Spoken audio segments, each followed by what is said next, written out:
आज आपण the compound sentence हे बघणार आहोत. कंपाऊंड सेंटेन्स काय आहे?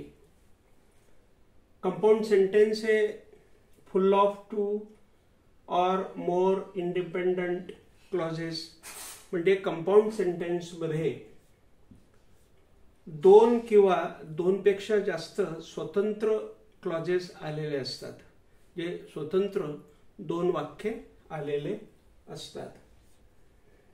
आणि each clause has subject plus predicate, आणि प्रत्येक त्या क्लॉजला, प्रत्येक त्या वाक्यामध्ये एक सब्जेक्ट आणि एक प्रेडिकेट असतं. आता सब्जेक्ट म्हणजे काय, तर ज्याला आपण म्हणूया I, we, you, they, he, she, it, हे सब्जेक्ट्स आहेत. मग सब्जेक्ट हे असतं आणि त्याच्याबरोबर प्रेडिकेट असतं.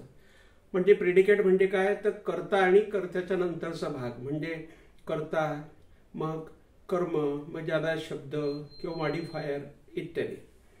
म्हणून सब्जेक्ट प्लस प्रेडिकेट असतं. उदाहरणार्थ पहा, आय लव्ह माय मदर हे वाक्य झालं. याच्यामध्ये आय हा आपला सब्जेक्ट आला आणि लव्ह माय मदर हे प्रेडिकेट आलं. तर अशा प्रकारे या कंपाऊंड सेंटेन्स मध्ये प्रत्येक वाक्य हे सब्जेक्ट प्लस प्रेडिकेट असं असते विथ ए कम्प्लीट थॉट, आणि त्याच्यामध्ये त्या प्रत्येक वाक्यामध्ये एक कम्प्लीट थॉट असतो, म्हणजे कम्प्लीट आयडिया असते, एक विचार मांडलेला असतो, स्वतंत्र एक विचार दोघं वाक्यांमध्ये असतो. परंतु ते कंपाऊंड सेंटेन्स असतं हे लक्षात घ्या. आता त्याची स्ट्रक्चर काय असते, आपण त्याची स्ट्रक्चर अभ्यासणार आहोत. बघा, त्याची स्ट्रक्चर म्हणजे रचना, कसं बनवतात ते वाक्य. तर पहिलं कंपाऊंड सेंटेन्स घ्यायचं, म्हणजे पहिलं सिंपल सेंटेन्स घ्यायचं, एसयूओसी बरे घ्यायचं, प्लस कंजंक्शन घ्यायचं, and, or, not only but also वगैरे ते घ्यायचं कंजंक्शन, प्लस सेकंड क्लॉज घ्यायचा, म्हणजे दुसरं सिंपल सेंटेन्स घ्यायचं. असे दोन सिंपल सेंटेन्सेस, म्हणजे बघा, simple sentence plus coordinating conjunction plus simple sentence, अशा प्रकारे हा एक प्रकारचा कंपाऊंड क्लॉज असतो किंवा कंपाऊंड सेंटेन्स असते. उदाहरणार्थ आपण आता इथे दिलाय बघा, शी वॉन्टेड टू गो आउट, म्हणजे शी वॉन्टेड टू गो आउट म्हणजे तिला, वॉन्टेड म्हणजे इच्छा होती, टू गो आउट तिला बाहेर जाण्याची इच्छा होती, परंतु बट द स्टॉर्म स्टार्टेड, वादळ सुरू झालं. तर या ठिकाणी आपण असा अर्थ लावूया की शी वॉन्टेड टू गो आउट, तिला बाहेर जायचं होतं, बट परंतु द स्टॉर्म स्टार्टेड म्हणजे वारा किंवा वादळ हे सुरू झालं. तर बघा, इथं हे जे बट दिलेलं आहे हे बट कंजंक्शन आहे, त्याच्या आधी हा कॉमा इथं दिलेला आहे, म्हणजे इथं कॉमा देणं गरजेचं आहे आणि मग कंजंक्शन हे घेणं गरजेचं आहे. शी वॉन्टेड टू गो आउट हे पहिलं सिंपल सेंटेन्स झालं, अधिक हे बट नावाचं कोऑर्डिनेटिंग कंजंक्शन आलं, आणि द स्टॉर्म स्टार्टेड हे दुसरं सिंपल सेंटेन्स आलं. तर अशा प्रकारे simple sentence plus coordinating conjunction plus simple sentence असं मिळून हा या ठिकाणी कंपाऊंड क्लॉज तयार होतो. आता ह्या कंजंक्शनला कनेक्टर सुद्धा म्हटलं जातं, कारण ते कोऑर्डिनेटिंग कंजंक्शन्स सुद्धा त्यांना म्हटलं जातं. आणि हे जे दोघं वाक्य असतात, कंपाऊंड सेंटेन्स मधले दोन जे सेपरेट वाक्य असतात ते सेपरेट असतात, ते एकमेकांवर अवलंबून असत नाही, म्हणजे they do not depend on each other. तर ते सेपरेट असतात आणि जॉईन फॉर अन आयडिया, एका विशिष्ट विचारासाठी, एका विशिष्ट कंप्लीट अर्थासाठी दोघं स्वतंत्ररित्या ह्या कोऑर्डिनेटिंग कंजंक्शनने ते जोडलेले असतात. हे आपल्याला इथं सांगता येईल. युझिंग कोऑर्डिनेटिंग कंजंक्शन्स, म्हणजे कोऑर्डिनेटिंग कंजंक्शन्स वापरायचे आणि हे कंपाऊंड सेंटेन्सेस तयार करायचे. आता तुम्ही म्हणाल की कोऑर्डिनेटिंग कंजंक्शन्स कोणकोणते आहेत, अँड आहे, ऑर आहे, बट आहे, हे आहेत. तर याच्याने हे जोडायचे. They are made and but so. बघा, अँडने हे कंपाऊंड सेंटेन्स तयार करता येते, बट या कंजंक्शनने तयार करता येते, सो या कंजंक्शनने तयार करता येते. तर बघा, ही रीड्स बुक्स, तो पुस्तकं वाचतो, कॉमा, हा कॉमा देणं इथं गरजेचं आहे. ही रीड्स बुक्स, तो पुस्तकं वाचतो, सो म्हणून ही गोज, तो जातो, टू द लायब्ररी, तो लायब्ररीमध्ये जातो. तर या ठिकाणी ही रीड्स बुक्स हे पहिलं सिंपल सेंटेन्स म्हणजे त्याला आपण म्हणू ते आलं, आणि हा सो त्याच्यातला कंजंक्शन आला, आणि हा सो आणि हे पहिलं जे वाक्य आहे ते, आणि हा सो, आणि हे दुसरं वाक्य म्हणजे ही रीड्स बुक्स आणि he goes to the library, हे दोन वाक्य ह्या सो नावाच्या कोऑर्डिनेटिंग कंजंक्शनने किंवा कनेक्टरने या ठिकाणी जोडण्यात आलेले आहे. हे दुसरं वाक्य इथं दिलेलं आहे बघा, शी वॉज टायर्ड, ती दमलेली होती, सो म्हणून शी वेंट होम अर्ली, ती घरी लवकर गेली. तर शी वॉज टायर्ड हे पहिलं वाक्य कंपाऊंड सेंटेन्स मधलं सिंपल सेंटेन्स आलं, स्वतंत्र वाक्य आलं. शी वेंट होम अर्ली, ती लवकर घरी गेली, हे दुसरं वाक्य आलं, आणि हे दोन वाक्य या ठिकाणी ह्या सोने जोडले गेले.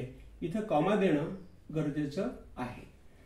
आता पंक्च्युएशनचे नियम याच्यामध्ये जे लागू होतात ते असे की use the comma before the conjunction. बघा, जे कंजंक्शन असेल, समजा आता हे सो नावाचं कंजंक्शन आहे, याच्या आधी आपण कॉमा दिलेला आहे, म्हणून use the comma before the conjunction असं आपण करायचं आणि वाक्य तयार करायचं. म्हणजे एक सिंपल सेंटेन्स घ्यायचं, कंजंक्शन घ्यायचं, इथं हा कॉमा द्यायचा, दुसरं वाक्य जोडायचं, इथं फुल स्टॉप करायचा. आता बाय युझिंग द सेमिकोलन, म्हणजे सेमिकोलन म्हणजे बघा सेमिकोलन कसं असतं, बघा हे सेमिकोलन आहे, बघा हे असं सेमिकोलन म्हणजे इथं टिंब द्यायचं आणि असं करायचं, हे सेमिकोलन झालं. म्हणजे बाय युझिंग, वापरून, द सेमिकोलन म्हणजे सेमिकोलन वापरून, द क्लोज्ड कंपाऊंड सेंटेन्सेस म्हणजे अतिशय जवळचं नातं असलेले जे कंपाऊंड सेंटेन्सेस असतात ते सेंटेन्सेस आर जॉईन टुगेदर, एकत्र जोडले जातात. आता उदाहरणार्थ पहा, हे आपण जोडलेलं आहे. There is no need of the conjunction, नाही रूल आहे बघा, देर इज नो नीड म्हणजे काही गरज नसते ऑफ द कंजंक्शन्स, म्हणजे काही कंपाऊंड वाक्यांमध्ये कंजंक्शनची गरज नसते. ते असे जे वाक्य असतात ते सेमिकोलन मध्ये आलेले असतात आणि दोघं वाक्य अतिशय जवळीकता साधलेले असतात, म्हणजे दोघांमध्ये एक जवळीकता असा विचार आलेला असतो. उदाहरणार्थ, शी कम्प्लिटेड हर वर्क, तिने तिचं काम पूर्ण केलं, हे सेमिकोलन दिलंय बघा, असं सेमिकोलन द्यायचं. शी वेंट टू द गार्डन, मग ती गार्डन मध्ये गेली. तर हे दोन क्लोज विचार या ठिकाणी ह्या सेमिकोलनने जोडलेले आहे. इथं कंजंक्शन वापरायची गरज नाही. म्हणजे तुम्ही जिथं सेमिकोलन वापराल तिथं कंजंक्शन वापरू नका. Don't use her here, don't use here comma alone. एकटा कॉमा इथं वापरून चालणार नाही, म्हणजे असा कॉमा देऊन इथं चालणार नाही, ते इथं आपल्याला सेमिकोलन करावं लागणार आहे, एक वर टिंब द्यावं लागणार आहे. म्हणून डोंट यूज वापरू नका, हिअर कॉमा अलोन एकटा कॉमा वापरू नका. यूज ओनली द सेमिकोलन, फक्त एक सेमिकोलन आपण त्या ठिकाणी वापरलं पाहिजे, एक सेमिकोलन आपण त्या ठिकाणी वापरलं पाहिजे.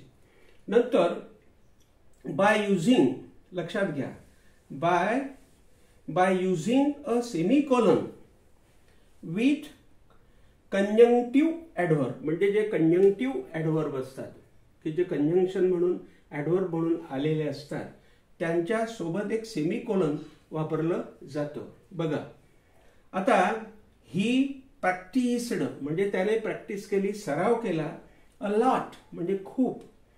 हेन्स आणि म्हणून ही पासड म्हणून तो पास झाला. तर बघा आता इथं कसं वाक्य तयार केलेलं आहे.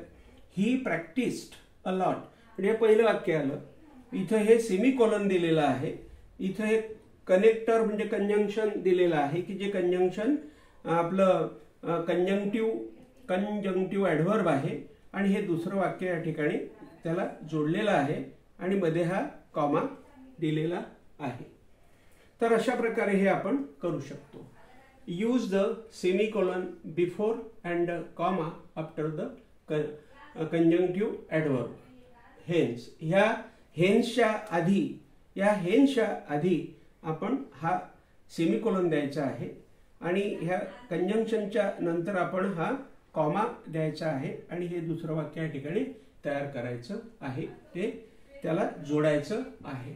आता याचे युजेस, तर ह्या कंपाऊंड सेंटेन्सेसचे वापर काय होतात, कारण याचा फायदा काय आहे, युजेस काय आहे, तर to make writing more fluent, आपली रायटिंग खूप फ्लुएंट, खूप अगदी अस्खलित बनवण्यासाठी वापर होतो. इंटरेस्टिंग, मजेदार बनवण्यासाठी वापर होतो आणि लॉजिकल म्हणजे विचारपूर्वक बनवण्यासाठी वापर होतो. ठीक आहे, आपण आज एवढा भाग पाहिला. आपण कृपया करून @English Literature वेबला भेट द्या आणि हा माझा व्हिडिओ खूप खूप शेअर करा. थांबतो. Thank you very much.